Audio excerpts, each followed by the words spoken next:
যখন সিপিএমে ছিলেন তখন এগরোলের দোকান ছিল, আর এখন কমপক্ষে 10,000 কোটি টাকার মালিক সুজিত বসু। ভাটপাড়ায় নিজের বাড়িতে সাংবাদিক বৈঠকে এই মন্তব্য করেছিলেন বিজেপি নেতা তথা ব্যারাকপুরের প্রাক্তন সাংসদ অর্জুন সিং। শুক্রবার ভাটপাড়ায় নিজের বাড়িতে সাংবাদিকদের মুখোমুখি হয়ে অর্জুন বলেন, সুজিত বসু যখন সিপিএম করত তখন তার একটা এগরোলের দোকান ছিল, কিন্তু এখন খুব কম করে হলেও 10,000 কোটি টাকার মালিক তিনি। তার কোনো ব্যবসা নেই, সেখানে হঠাৎ কি এমন হলো, কি করে তার এই উত্থান? সেখানে দাঁড়িয়ে ইডি কেন হেঁটে হেঁটে এলো? ওদের তো সোজা বিমানে করে নামা উচিত ছিল। অনেক আগেই তাকে গ্রেপ্তার করে তার সম্পত্তি জব্দ করা উচিত ছিল। অর্জুন সিং আরও বলেন, সুজিতের বিরুদ্ধে দুর্নীতি মামলার তদন্ত চলছে। পুরসভা, স্কুলে চাকরি এরাই বিক্রি করেছিল। এদের একটা চক্র ছিল, এদের একটা করে চক্র ছিল। ফলে এখনো পর্যন্ত কেন তাকে গ্রেপ্তার করা হয়নি, এটাই আমার প্রশ্ন।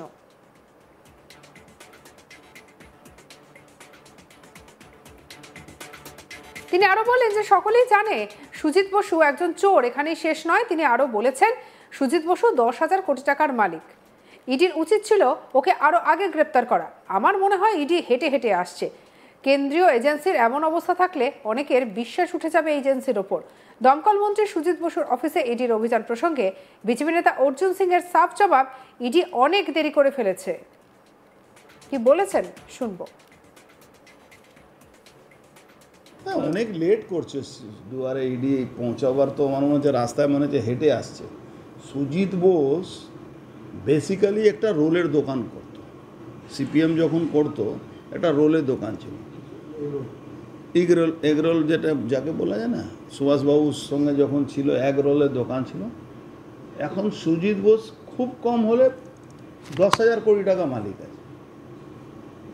তো এই যে উত্থান, কোনো ব্যবসা করে না, কোনো ব্যবসায় নেই, হঠাৎ এমন কি হলো সমস্ত নয়নজলিকে ভরাট করে বিক্রি করে দিল। তো এই উত্থানের মধ্যে ইডি কি হেঁটে হেঁটে এলো?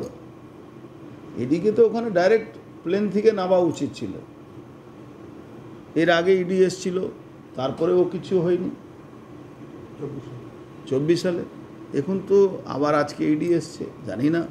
তো ইমিডিয়েট এইসব লোককে তো অ্যারেস্ট করে এদের প্রপার্টি জব্দ করা দরকার। শুধু অ্যারেস্ট করলে হবে না, এদের ফার্স্ট কাজ হলো এদের প্রপার্টি জব্দ করা।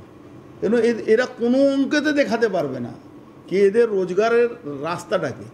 মানে কারো 10% রোজগার বাড়ে, কারো 20% বাড়ে, এর 1000% রোজগার বেড়েছে। ওর দুর্নীতি মামলায় তদন্ত চলছে। ওর সবার যখন ও ভাইস চেয়ারম্যান ছিল তখন ও এদিকে কামারহাটি ওই মদন মিত্র এরা একটা নেক্সেস ছিল, পার্থভৌমিকের নেক্সেসটাই পুরো চাকরিটাকে বিক্রি করেছিল। স্কুলে চাকরি, পৌরসভা চাকরি, এগুলো এরাই বিক্রি করেছে। তো এদের এখন পর্যন্ত অ্যারেস্ট হয়নি। এটাই নিয়ে অনেক মানুষের মতন আমারও প্রশ্ন। আমার মনে হচ্ছে কিছু হওয়ার কথা দেখুন হবে। 1200 কোটি টাকা কিছু নেই। আমি বলছি যেরকম পুকুর ভরাট, নয়নজলি ভরাট করে, যেভাবে ও জমি বিক্রি করে, এই পৌর নিয়োগে দুর্নীতি করে, স্কুলে দুর্নীতি, এইসব নিয়ে হাজার হাজার কোটি টাকা ওর দুর্নীতি আছে। বলছি যে বললেন হেঁটে আসছে কেন?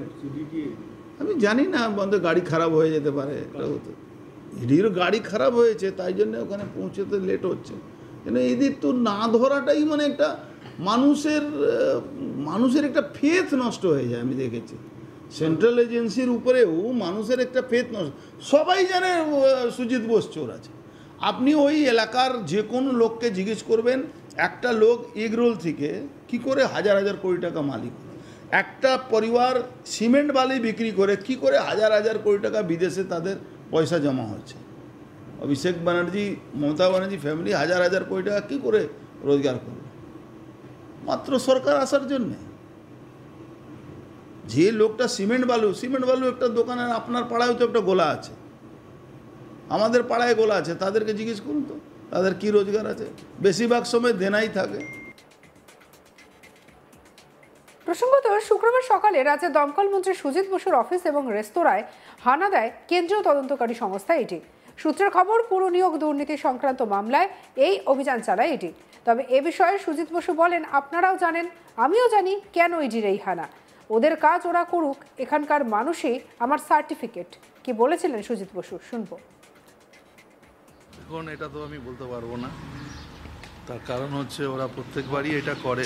ইলেকশন যখন আসে তখন বিশেষ করে যারা পার্টিতে অ্যাক্টিভলি কাজ করে তাদের বাড়ি, অফিস, এসব জায়গায় যায়। আজকে আমার অফিসে গেছে, রেস্টুরেন্টে গেছে, তা গেছে, ওরা ওদের কাজ করছে, করুক।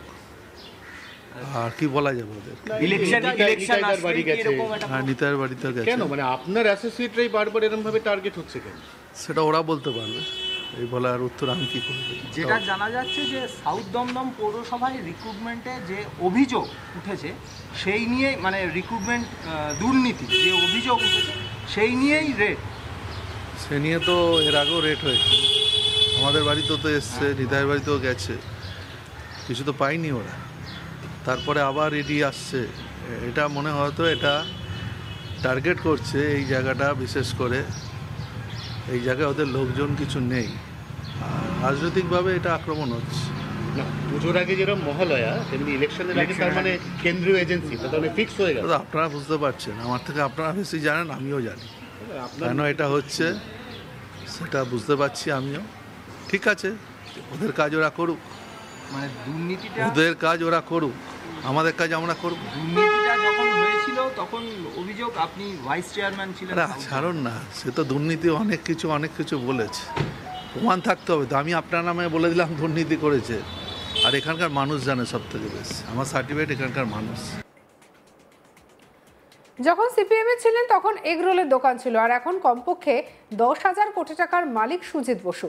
ভাটপাড়ায় নিজের বাড়িতে সাংবাদিক বৈঠকে এই মন্তব্যই করেছেন বিজেপি নেতা অর্জুন সিং। কি বলেছেন শুনুন। হ্যাঁ, অনেক লেট করছে দুয়ারে ইডি পৌঁছাবার, তো আমার মনে হচ্ছে রাস্তায় মনে হচ্ছে হেঁটে আসছে। সুজিত বোস বেসিক্যালি একটা রোলের দোকান করত, সিপিএম যখন করতো একটা রোলের দোকান ছিল, এগরোল যেটা যাকে বলা যায় না, সুভাষবাবুর সঙ্গে যখন ছিল এগরোলের দোকান ছিল। এখন সুজিত বোস খুব কম হলে 10,000 কোটি টাকা মালিক আছে। তো এই যে উত্থান, কোনো ব্যবসা করে না, কোনো ব্যবসায় নেই, হঠাৎ এমন কি হলো, সমস্ত নয়নজলিকে ভরাট করে বিক্রি করে দিল। তো এই উত্থানের মধ্যে ইডি কি হেঁটে হেঁটে এলো? এদিকে তো ওখানে ডাইরেক্ট প্লেন থেকে নামা উচিত ছিল। সঙ্গে রাখুন আজ তাক বাংলার ইউটিউব চ্যানেলকে, লাইক, কমেন্ট, শেয়ার, সাবস্ক্রাইব করতে ভুলবেন না।